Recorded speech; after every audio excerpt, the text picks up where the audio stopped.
ప్రస్తుతం మనతో పాటు ఉన్నారు ప్రముఖ కార్డియాలజిస్ట్ డాక్టర్ మువా శ్రీనివాస్ గారు. ఇప్పుడు సార్తో మాట్లాడదాం. నమస్తే సార్. నమస్కారం అండి. సార్, సమ్మర్ వచ్చేసింది.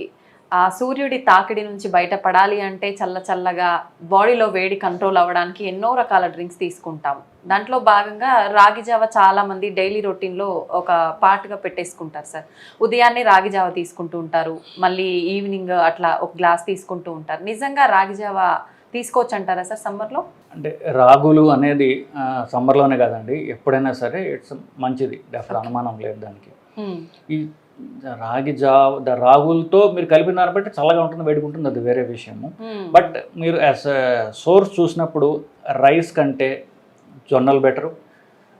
అంటే ఇన్ఫ్యాక్ట్ మనం ఇది క్యాలరీస్ ప్రకారం చూసుకుంటే అన్నిటికంటే ఎక్కువ క్యాలరీస్ ఉన్నటువంటి ఫుడ్ ఏదైతుందో అది రైస్ కొంచెం తక్కువగా ఉన్నది తెల్ల రైస్ కంటే బ్రౌన్ రైస్, అంతకంటే కొంచెం తక్కువ ఉన్నది గోధుమలు, అంతకంటే ఇలా తగ్గించుకుపోతున్న నెక్స్ట్ రాగులు వస్తాయి, తర్వాత జొన్నలు వస్తాయి, లాస్ట్ కీన్వా వస్తుంది. సో ఇది ఆర్డర్ అనమాట బేసికలీ. సో మనం ఈ ఆర్డర్లో తీసుకుంటున్నప్పుడు రైస్ కంటే గోధుమల కంటే రాగులు మంచివి రిలేటివ్లీ. అంతకంటే బెటర్ ఉన్నాయి మనకి, జొన్నలు కానివ్వండి, కీన్వా కానీ అంతకంటే బెటర్. సో మీరు రాగులు తినడం అంటే రాగులు జావ రూపాయలు కావచ్చు, రాగి ముద్ద కావచ్చు. ఇప్పుడు మీరు రాయలసీమ సైడ్ చూసినట్టు రాగి ముద్ద అని చేస్తారు, ఒక్కొక్క దాని మళ్ళీ అన్నం కలుపుతారు వాళ్ళు. అన్నం లేకుండా ప్లెయిన్ రాగులు తినట్లయితే అన్నం కంటే గోధుమల కంటే డెఫినెట్గా మంచిది, దీనిలో అనుమానం లేదు. సో రాగి జావ కానివ్వండి, రాగి ముద్ద కానివ్వండి, అన్నం వీటికంటే కూడా తీసుకోవడం మంచిది, అనుమానం లేదు.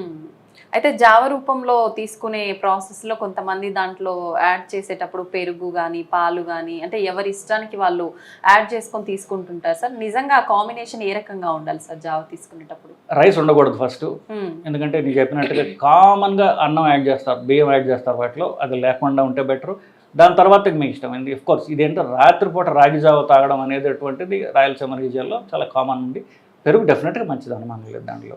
సో రాగులతో పెరుగు కలుపుకుంటే మంచిదే, అనుమానం లైట్గా ఉంటుంది. రాత్రిపూట వాళ్ళకి ఈజీగా ఉండడానికి అలా ఒక కల్చరల్ ప్రాక్టీస్ అది, ఇట్స్ గుడ్. అన్నం తినడం కంటే డెఫినెట్గా మంచిదే.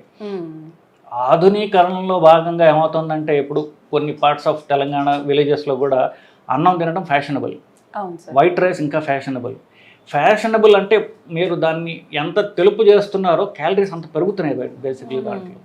సో దానివల్ల లేని జబ్బులు తెచ్చుకుంటున్నారు పాపం ఇప్పుడు basically. So if you go back వీటికంటే రాగులు డెఫినెట్గా బెటర్.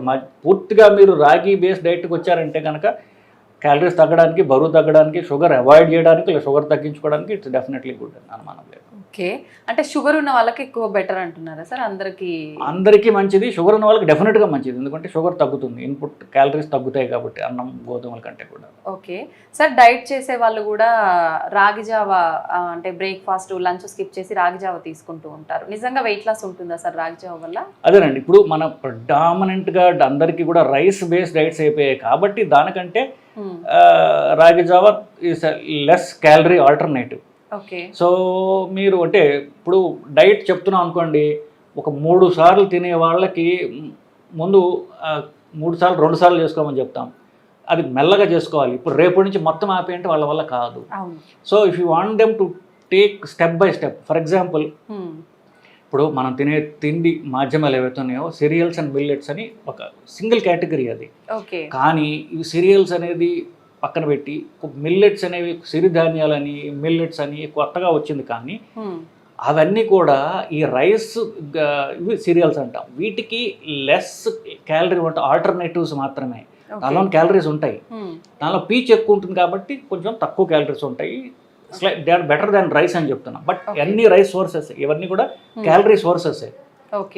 సో మీరు 2 పూట్ల రాగి తీసుకుని ఒక పూట రైస్ తింటే దట్స్ డెఫినెట్లీ బెటర్. రైస్ వదిలించుకునే భాగంలో you can go step by step. So ముందు ఒక పూట రాగి, 2 పూటల రాగులు, 3 పూటల రాగులు తినండి, అప్పుడు రైస్ అవాయిడ్ చేయగలుగుతారు. అప్పుడు రాగులు వదిలించుకునే భాగం మన తర్వాత చూడొచ్చు. సో ఇప్పుడు మనకి అందరూ కూడా రైస్ అడిక్ట్స్ బేసికలీ. అన్నం తినకపోతే వాళ్ళకి ఏదో తిన్నట్టే కాదు, వాళ్ళకి ఎందుకు అలా అలవాటు చేసింది కల్చర్ మనకి. సో దీని భాగంగా మనం వదిలించుకునే దానికి వీ కెన్ స్టార్ట్ విత్ రాగీస్. 1 సార్లు 2 సార్లు మొత్తం 3 సార్లు చేసి మెల్లగా రైస్ తగ్గించుకుంటూ పోతే మీరు బరువు తగ్గుతారు. ఫస్ట్ బరువు ఎక్కువ అవటం వల్ల జబ్బులు అవుతారు, షుగర్లు, బీపీలు, కొలెస్ట్రాల్ ఇవన్నీ తగ్గుతాయి. నిజంగా చాలా మంది విలేజెస్ లో అయితే ఎక్కువగా సార్ అంటే వేరే బ్రేక్ఫాస్ట్లు స్నాక్స్ ఏమన్నా తిన్నా కూడా ఏం తిన్నా అన్నం తింటేనే బలంగా ఉంటారు. ఇది ఒక మాట ఎక్కువగా వింటుంటాం సార్. రైస్కి ఎక్కువ ఇంపార్టెన్స్ ఇస్తూ ఉంటారు నిజంగానే. రైస్ అంటే మొత్తం టోటల్గా స్కిప్ చేసిన ప్రాబ్లం ఏం లేదని అంటారా సార్? సో బలంగా ఉండడం అంటే ఏమిటి? చాలా మంది తల్లులకి ఎక్కువ ప్రెవలెంట్గా ఉండదు ఏంటంటే బలంగా ఉండడం అంటే లావుగా ఉండడం. బలంగా ఉండడం వేరు, లావుగా ఉండడం వేరు. ఓకే. బలంగా ఉండడం అంటే కండ బలం ఎక్కువగా ఉండడం, లావు ఉండడం అంటే ఫ్యాట్ ఎక్కువ ఉండడం. ఓకే. రెండు పూర్తిగా డిఫరెంట్ సినారియోస్ బేసికలీ. సో లావుగా ఉంటే హెల్తీగా ఉన్నారు అనేటటువంటి ఒక అపోహ మీద ఇవన్నీ బయలుదేరాయి. సో మీరు బాగా తిండి పెడితే వాడు లావెక్కుతాడు, ఫ్యాట్ పెరగటం వల్ల లావెక్కుతాడు, అది జబ్బు.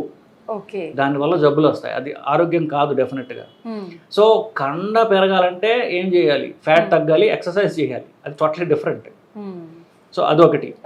సో అన్నం తినడం వల్ల బలం వస్తుంది అనుకోవడం అనేది అపోహ అండి. సో హెల్త్ రావాలి. ఇప్పుడు పిల్లలు ఉన్నారనుకోండి, లావుగా తల్లికి అంటే పిల్ల లావుగా బంతుల్లాగా ఉంటే ఆరోగ్యంగా ఉన్నాడు అని. సో అది ఆరోగ్యం కాదు, అది ఒబేసిటీ. యాక్టివ్గా ఉన్న పిల్లలు ఆరోగ్యవంతమైన పిల్లలు, లావుగా ఉండి డల్గా ఉన్న పిల్లలు అనారోగ్యంగా ఉండేటటువంటి పిల్లలు. పెద్దవాళ్ళు కూడా అంతే బేసికల్లీ. లావుగా ఉండటం హెల్త్ కానే కాదు. సో బరువు తగ్గాలి, బరువు తగ్గి కండ పెరగాలి, కండ పెరగడం ద్వారా మీరు బరువు పెరగాలి, అది ultimate sign of health basically. అది తిండి ద్వారా కొంత సాధ్యం అవుతుంది, క్యాలరీస్ తగ్గించుకోవడం, దానికి రాగి ఉపయోగపడుతుంది తప్ప అన్నం తింటే ఫ్యాట్ పెరుగుతుంది తప్ప యూజ్ లేదండి. Thank you sir, thank you very much. నమస్కారం.